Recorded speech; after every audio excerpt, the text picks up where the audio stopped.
very informative. Good stuff. Our next speaker, Myron Ebell. Myron is Director of Energy and Global Warming Policy at the Competitive Enterprise Institute. He chairs the Cooler Heads Coalition, representing more than 24 nonprofit groups in the United States and abroad that question global warming, alarmism, and oppose energy rationing policies. He has testified before 6 U.S. House and Senate committees and has debated scores of governmental officials and environmental advocacy groups on radio and in person.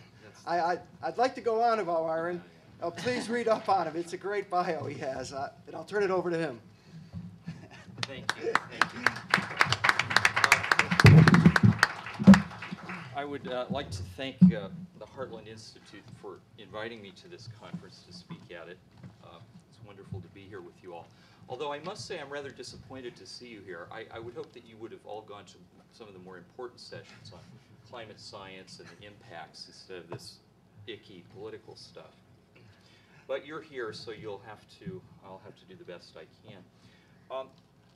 I would like to say the Cooler Heads Coalition includes among the more active members of the Heartland Institute and ALEC. And you know, if you want to get involved in a sort of very loosely organized ad hoc coalition that's been going on for 11 years now, please send me an email or talk to me, and we can get you on the list. There is a website, globalwarming.org, and there is a weekly news digest, which is edited by my colleague, William Yateman, who is here, it's called the Cooler Heads Digest, and he'll send it to you every week by email. Yes?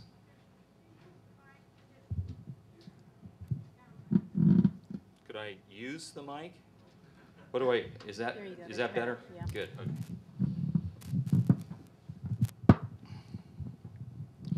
Okay, I'll try to do that better. Probably the most daring part of my talk today is that I'm not doing a slideshow, but perhaps given the technical difficulties, that was a good choice. I did bring a show and tell item, though, and I'm pleased to see that it's on all your tables. It's Fiji water. This is the most politically incorrect bottled water, and I encourage you I buy it whenever I go to the airport. It comes direct to you from Fiji. It's very energy inefficient, and the only thing they could do to improve it would be to carbonate it. The interesting thing about this is, if you notice, the environmentalists are now on a campaign against bottled water, but they haven't gone against carbonated beverages yet. Coca-Cola, Budweiser, Sam Adams, Pepsi. What is? It will be next. That will be next. That's my champagne. Yeah, I prefer ethanol in champagne and those kinds of delivery vehicles rather than Fords and Toyotas. The conference motto is that global warming is not a crisis. And what I want to propose to you today is that the alarmist consensus is that global warming is not a crisis. Now, they say it's a crisis. As you know, you can find, you could just Google this and you can find thousands of references to people who have said, starting with Al Gore, that the greatest threat facing humanity today, the greatest threat facing humanity in the history of humankind, the greatest threat to the planet that has ever existed is human-caused global warming. But I'm going to propose to you, and I don't think this is very difficult, so I'm not going to spend a lot of time on it, that they don't actually believe that. I think, in fact, global warming is a solution in search of a problem. And the solution is energy rationing. That is the goal. If you look at the history of the environmental movement, you find, and I will quote Greenpeace here. Greenpeace had this on their website about 7 or 8, 9 years ago. The modern world has faced 2 energy crises. In the 1970s, we were running out of energy. Today, we have too much energy. The environmental movement is based on a bias against human power over nature. What is it that gives us power over nature? Energy, modern energy. And therefore, they have been waging war on the use of energy ever since the first Earth Day on Lenin's birthday in 1970, April 22nd.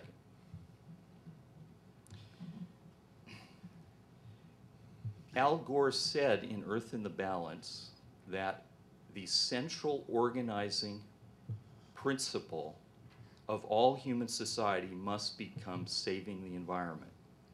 In other words, all of our efforts should not be towards, as they I think correctly are in a free society, pursuing our own goals, but pursuing a centrally organized goal, which will be, in this case, saving the environment.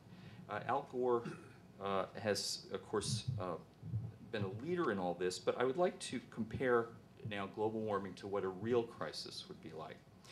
Take, for example, the Second World War. Everything in society was reorganized to win the war, whichever country you were in. All the resources were dedicated towards it. And in fact, of course, people had rationing coupons. Now think about it, about the war. If the purpose of the war were to have rationing coupons, the war effort, if that were the purpose, rather than defeating the enemy, whether it's the Germans and the Japanese, or if you're the Germans and the Japanese defeating us and the English, the British. That is what the modern environmental movement is. The purpose is the rationing coupons. That's the end goal. And I think you will see that in everything they do. The science really doesn't matter. Now, let me just say very briefly here about, let me go through some of these. And I have a lot of examples, and I'm just going to run over a few of them. If global warming were really a crisis, wouldn't the environmental movement be pushing a zero emission source that could produce a huge amount of energy? Say, nuclear power. No, they oppose nuclear power. Now, you may say, oh, but some groups don't. But remember, the environmental movement is organized so that there are good cops and bad cops on every issue. So that some groups will try to seduce the business community into saying, oh, those are the reasonable guys we can work with. Let's bring them into a place at the table. And then there are the groups that just say no. So for example, Al Gore is a good example of nuclear power. He says, yes, we must consider it. The crisis is so serious that we must consider it. He didn't say we had to build a nuclear power plant. We have to consider building one. And he'll still be considering one after that 10-year window that he said we have is over. Remember about 3 years ago, he said if we don't do something within 10 years, we'll all be dead? Well, you'd think that he would be saying, well, we need a crash program the way they had in the Second World War to build ships. We would be building nuclear power plants. What about natural gas? In the NRDC plan for the future of our energy use, natural gas is seen as the most important transitional fuel because it has a lower carbon footprint than coal and petroleum. Our natural gas production, our natural gas consumption has gone up at 1.5% per year for a number of decades. 90% of the new electrical capacity added in this country in the past 20 years was gas. And yet, in the past 20 years ago, 75% of federal lands were open to oil and gas exploration. Today, 15 to 16% of federal lands are open to natural oil and gas exploration. Okay, if we can't drill for it here, where are we going to get it? We're going to ship it. We're going to compress it and liquefy it and bring it from other countries, LNG. Where in the country are they allowing you to build a new LNG terminal? They are being fought and litigated and demonstrated against all over the country. The only LNG terminals are being built in the Gulf where they still believe in energy, in places like Louisiana and Texas. What about carbon capture and storage? Greenpeace has said, no, no, no. We don't want that carbon dioxide. That's dangerous stuff. We don't want to be storing that underground. We can't have carbon capture and storage. What about other things? Instead of cutting down CO2, what about if we did bioengineering? Oh, no, no, no, you can't do that. What about seeding the Pacific Ocean with iron pellets? No, no, no, you can't do that. What about the kinds of things that were talked about 10 or 15 years ago about atmospheric engineering or putting things up into space with mirrors? Oh, no, no, no. All of these things would be 1/millionth as expensive as cutting our energy use, but they're all off the table. And so I believe that the global warming alarmists do not believe that global warming is a crisis. Instead, it is a solution in search of a problem. Now, I'm going to use that to go on to a few other points that lead me back to where I normally live inside the Beltway. 85% of the world's energy comes from hydrocarbon fuels. The Energy Information Administration projects that in 2030 there will be a 70% increase in global energy use. I think that's on the low side if you look at what is happening in China right now, but 70% more. In other words, the world is not energy rich, it's energy poor. There are 1.5 billion people in the world who don't have electricity today. Think about it. There's a lot of unmet demand here. The EIA projects that in 2030, when the world is using 70% more energy, 85% of it will come from hydrocarbons. That's the business as usual scenario. So what is the goal of Al Gore and the alarmists? It's to reduce hydrocarbon consumption from 1990 levels to 60% below those 1990 levels by 2050, 60% below. What would that take? Well, in 1990, the world emitted about 18 gigatons of carbon dioxide. So you can figure out how much 60% below that is. The reference case is that the world in 2050 will be emitting close to 40 gigatons, and we're supposed to get below 10 gigatons in order to stave off this catastrophe. How could we do that? Well, the Department of Energy and Jim Connaughton at CEQ have done a wonderful little table, and I'm sorry I didn't actually bring my slides because I have a slide that breaks this down. To get rid of 1 gigaton, you'd have to build 273 zero-emission coal-fired power plants of 500 megawatts. Right now there are 0 of those coal-fired power plants in the world that emit nothing. You would have to install 1,000 carbon capture and storage sites like Norway's Sleipner project. There are 3 of those in the world today. This is to get rid of 1 gigaton, and we've got to get rid of about 30.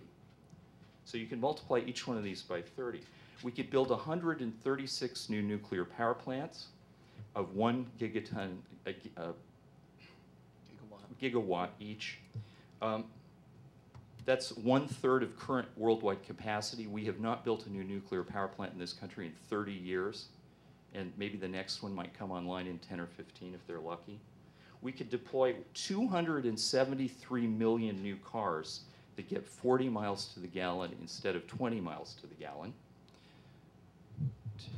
And remember, that's 1 gigaton, and we need to get rid of 30 gigatons. So what this is all about is a looming train wreck, I believe, and I will just finish with this.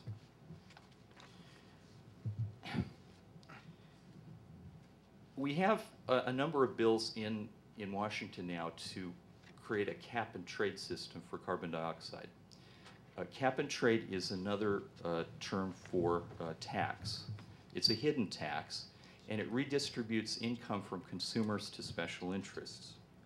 The primary bill that we're looking at right now is the Lieberman-Warner bill, not the Lieberman-McCain bill. It's been marked up by the Senate Environment and Public Works Committee and passed out on a party line vote with the exception of Senator John Warner, who voted for it. And what will it do? Well, it adopts targets a little less onerous than Al Gore's targets, but they're in the same ballpark. We have a paper coming out, and this name keeps coming out at this conference, by Ross McKittrick, where he estimates what that would do, what the Lieberman-Warner and some of the other bills would do to income. His estimate is that between now and 2050, the average American income on business as usual will go up 190% in real dollars. Business as usual between now and 2050. Under Lieberman-Warner, real income would have to go down by 50% per capita. That's because the United States is not a static economy. It is a developing economy. We have 1% per annum increase in population. And significantly, our carbon dioxide emissions for the last 25 or 30 years have been going up 1% per annum. In other words, we have stable CO2 emissions. We're using energy more efficiently every year. But the environmentalists are saying, oh, no, that's not anywhere near good enough. You have to about quadruple or quintuple the rate of efficiency growth. So if I have 1 or 2 more minutes, I will say this about what's at stake here. In Europe, they have $8 a gallon gasoline, but emissions are going up. Now, let's say that that's $5 of that is tax. It's actually a little more than that, but let's say it's $5 a gallon is tax. That's equivalent to about $500 per ton of CO2 avoided.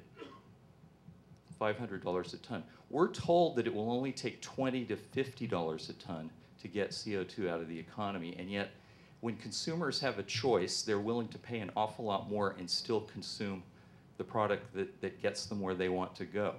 So mobility is a very great value. The price signal is very inelastic now, and we're talking about probably tripling or quadrupling the price of gasoline in order to start to get demand, not just flatten it, but to start getting it down. I will conclude with the good news. Inder Goklani could not be here, but the Cato Institute has just published his a policy paper, and it's available downstairs. It's called What to Do About Climate Change, and it summarizes a lot of work that he's done in other papers published by Cato and AEI over the years. And what Inder has shown is that using the estimates of the Intergovernmental Panel on Climate Change, the official projections, that even the science underlying alarmism supports our side, because it shows that the high emissions, high warming scenario, which in the computer modeling is called A1F1, that the world will be better off in 2100 if it's richer and warmer than if it's cooler and poorer. In other words, the best scenario for human flourishing in the 21st century is a pronounced amount of global warming. The A1F1 scenario maximizes human benefits. And so I would just close by saying, as I said, the global warming alarmist industry agrees with us. Global warming is not a crisis. Thank you.